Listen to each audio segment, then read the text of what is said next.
현재 프리미어리그에서 가장 주목받는 선수를 뽑으면 이 선수의 이름이 빠질 수 없는데요. 매주 스탠포드 브리지를 뜨겁게 달구지만 골 앞에서는 차가운 남자, 바로 콜 파머입니다. 파머는 지난 시즌 맨시티에서 첼시로 이적하여 첫 시즌 만에 무려 25골 15도움을 기록하는 엄청난 시즌을 보냈는데요.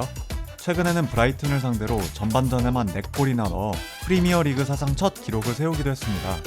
이처럼 마법 같은 활약을 보여주고 있는 콜 파머와 자주 비교되는 두 선수가 있는데요.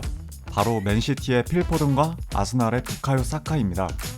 이 세 명 중 누가 최고인지에 관한 논쟁은 축구 팬들 사이에서 정말 뜨거운 가운데 최근 스카이 스포츠에서 3명의 선수 중 각각 선발, 교체, 그리고 매각할 선수를 골라야 하는 컨텐츠를 진행했습니다. 저도 영상을 보면서 이걸 어떻게 정해야 할지 너무 힘들었는데요. 그럼 영국 현지 팬들의 생각은 어떨지 같이 보실까요? We're going to go through sort of positional comparisons. You guys are going to pick up your mini whiteboard. You're going to attribute them to a start, bench, sell position. Should we start with goalkeepers? So the three options we've given our guests are as follows. We've got David Raya, Emi Martinez, and Andre Onana, who, by the way, has been brilliant for United at the start of the season, despite the fact United have been struggling. Obviously, Emi Martinez on fire in the Champions League, and David Raya looks like he's unbeatable right now. So let's have a look. Reveal your magnet boards. So differences straight away. Why have you got David Raya as your number one? If we cast our minds back to when it was Arteta making a decision for Raya and Ramsdale, I was of the opinion, well, there's not really much of a difference between the two keepers. I don't know why he's really made this decision. But then I look at the impact of Raya this season, especially towards the end of last season as well. Hugely immense for me. Emi Martinez, obviously an established goalkeeper, not just for club, also for country as well. It was tough for me, this one, because as Joe mentioned, Onana actually has started this season really, really well. Come on. No, but he has. Even in the. No, I know that, but you're not going to. It's these two, and that's the easy It definitely one, no? is. But to give him a bit of credit, he did start the season well, and he does stay third, unfortunately. But for me, Raya is clearly the best goal. Jimbo, why have you gone with Martinez as your number one? So I've spent a lot of time thinking about this. If there's a final tomorrow, who's got to start? And Emi Martinez, for me, has to start big game. Because he's the ultimate big game player of the three. Now this is hard as well. We're doing centre-back. This is a really tough one. Left-sided centre-backs. Left-sided centre-backs. All, by the way, have been on unbelievable form this season. Van der Ven, Gabriel and Van Dijk. I'll be honest. Did you not see Van der Ven against your club? He was brilliant, don't get me wrong. And Van der Ven is a freak of nature. But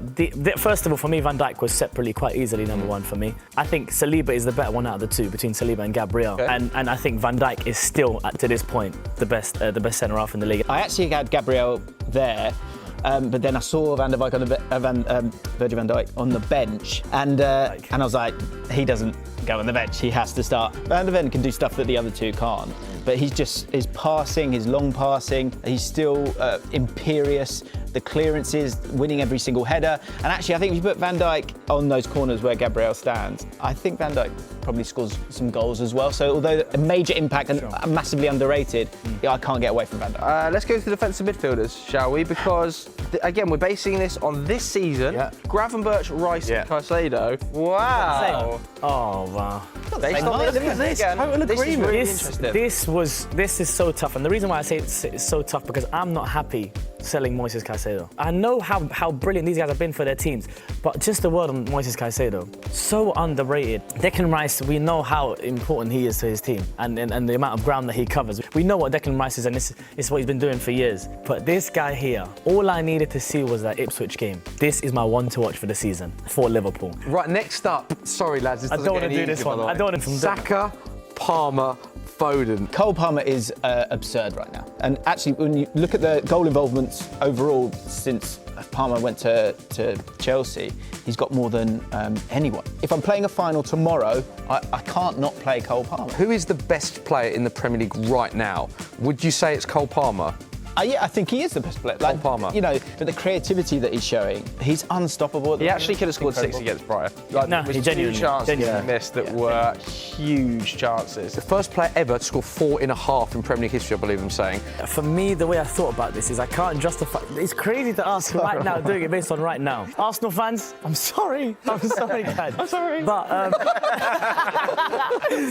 the reason why is I'm taking into consideration a bit last season as well. I understand we're doing it for right now, I have to do this. I'm someone who's so certain that I believe strongly that Foden's better than Bukayo Saka, which is something I believe since last season as well. But this guy is one of the best players in the world. I'm not even Premier League. This is one of the best football players in the world, right? Out of the three, obviously Saka, I think, one of the most consistent players for England. sure. Foden, the best player in the Yeah. Premier League last season. Which of the three has the highest ceiling, would you say? How dare you? he's got to ask these questions, but that is... Well, the reason I was asking is I think because Cole Palmer this season, it just gets better and better every time I see him. One of the most exciting players in Europe, one of my favourite players to watch in the world. If I have a choice to watch someone play football in the world right now, it's this. I can't go put the player of the season last year because I haven't seen him based on him not playing because of the Euros. I still believe that he's better than Saka is. All right. But Palmer's one of the best football players in the world. All right, let's go to the next one. 오늘의 표현 give a credit. credit은 보통 신용이란 뜻으로 많이 알려져 있는데요.